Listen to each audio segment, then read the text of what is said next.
And Ilhan Omar is praised by the higher-ups in the Democratic Party, despite saying routinely anti-Semitic things. Every 2 weeks, she has... No. So, Ben Shapiro, for years now, has attacked anyone who plays the race card at all on the left. You know, it's like, oh, they're just a bunch of race baiters. All they do is just try to sow discord amidst the races, and they just call everything they don't like racist, and it's ridiculous. But he's proving right here that when the shoe is on the other foot, he's going to play the exact same cards. When he feels like it encroaches on his identity in some way, or any way that he can tangentially play to, he's right there with them. When he can be like, oh, I'm the persecuted Jew because someone attacked Israel, that's bullshit. That's bullshit, Ben, and you know it's bullshit. You know goddamn well that criticism of Israel is not tantamount to anti-Semitism. It's just not. Is he?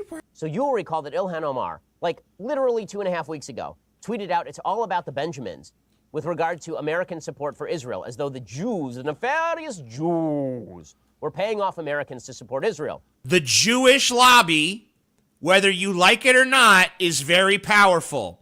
And there have been laws passed in certain states that have actually been ruled unconstitutional, where it's illegal for federal employees to be part of boycotts of Israel. Totally anti-free speech legislation, been ruled so in court. It's still happening, and actually more states are trying to roll it out. So we're basically being told that as Americans, we have to have loyalty to a foreign government because the United States government is allied with them. You know, Ilhan Omar has actually also come out in attack of Saudi Arabia, another American ally. Strangely, you're not here calling her Islamophobic. You know, people should attack all of these moneyed interests that are encroaching their way into our political process, and Israel just happens to be a big one. And that's why we're selling them weapons, and that's why we're sending them money. It's so weird. Why is Israel, a foreign nation, sucking on America's tit? Why are my tax dollars going to fund their defense? Am I an Israeli? Well, is Israel the fucking 51st state? But for you to say that everyone who disagrees with you is a racist, that is the lowest form of shitty fucking political tactics at that point. Because you're not having a substantive debate about issues. You're not putting facts before feelings. All you're doing is saying, anyone who disagrees with me is racist, which is the exact behavior that Ben Shapiro has criticized on the left for so fucking long and so extensively. And now that the shoe's on the other foot, he's using their exact tactics, and he's not even self-aware about it. He's not attacking Ilhan Omar's political beliefs in any substantive way whatsoever in this piece. Maybe he is. I don't know. We're only 48 seconds into it. Let's let the man talk. And he talks fast, so we'll get through it quick. And then she apologized for it, but not really. She says, no, I never apologized for being anti-Semitic. And she walked back her own apology. She didn't say that at all. She said that she wasn't anti-Semitic. Therefore, why would she apologize for being anti-Semitic when she wasn't in the first place? Which, by the way, Ben, she wasn't. There's nothing... show me the quote of Ilhan Omar saying, fuck Jews. Like, what she said was, the Jewish lobby has a lot of influence in America because they spend a lot of money. That's true. It's true. That is a fact, Ben. There's a lot of very accomplished, and you are trying to use your feelings against a fact, which I thought you were against. Apology.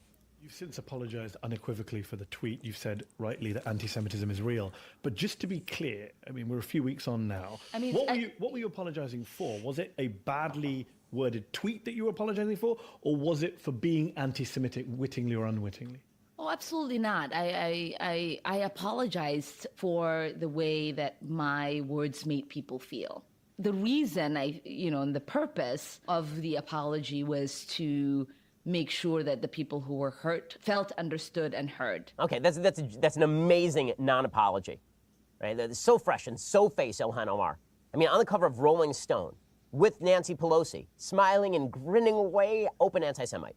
Open anti-Semite. So is Rashida Tlaib, also an open anti-Semite, who in the past has suggested... Your opinion, if you feel it's a He's non-apology. attempting But the funny thing is Ben to Shapiro... deplatform one side of a debate. He's attempting to deplatform people on the basis of an artificially constructed idea that what they said is racist. It is not racist to be against Israel. But he's so full of shit. It is not racist to be against the U.S.'s entanglement with Israel. I mean, there is nothing anti-Semitic about that. But you've seen fuck you, fuck you, fuck you, fuck you. But you've seen him go to all these college campuses. You've seen him at speaking engagements. Dismantle the same arguments with the same logic you just presented. So there's no way he doesn't think of this as anything but a calculated political thing. I mean, obviously, maybe he's Jewish. Like maybe it is personal to him too. I don't know. A lot of people who are Jewish are very tribalistic about Israel, and I understand there's a lot of emotion tied into it. But this is Mr. Facts don't care about your feelings we're talking to here. Yeah. You know, and I look, I have a lot of Jewish friends, and one of my fucking best friends and mentor, idol, whatever, a very important figure to me, Howard Bloom, who I just did an interview with on my channel and stuff. At the end of the interview, we kind of got into the Israel thing, and I'm like, man, this is probably our biggest divergence. So let's not even cover this right now. Let's keep things positive. But man, like, I do not understand. And I've talked to so many people who are Jewish. I've even talked to people who live in Israel and tried to talk to them about, like, you know, this is what the stuff your state has done that I think is unethical. And they're just so reflexively defensive of it. There is such a jingoism around Israel to the point where Ben Shapiro will throw his principles into the fucking wastebasket and say, no, now I'm going to deplatform people on the basis of inflated racism because now they attacked Israel. And it's like their allegiance to Israel is so fucking great and so high. And that's another thing. They're going to call me anti-Semite for saying they have dual allegiance. Well, I'm going to say that I think you have a higher fucking allegiance to Israel because you reflexively defend it more than you'd reflexively defend America. Because if I criticized America or you criticized America or anyone from the left or right or center or anywhere criticized some aspect of America, you would never say that they hated America or that they have no right to say they that. have no right to talk about that or try to make it into a racial thing or whatever you could do. You would never try to censor criticism of America, but the slightest criticism of Israel. And you're throwing around the anti-Semite label and you're trying to shut people up and you're trying to censor them and you're trying to lead outrage campaigns against them. And it's totally disingenuous and you're a fucking liar. Well, not to mention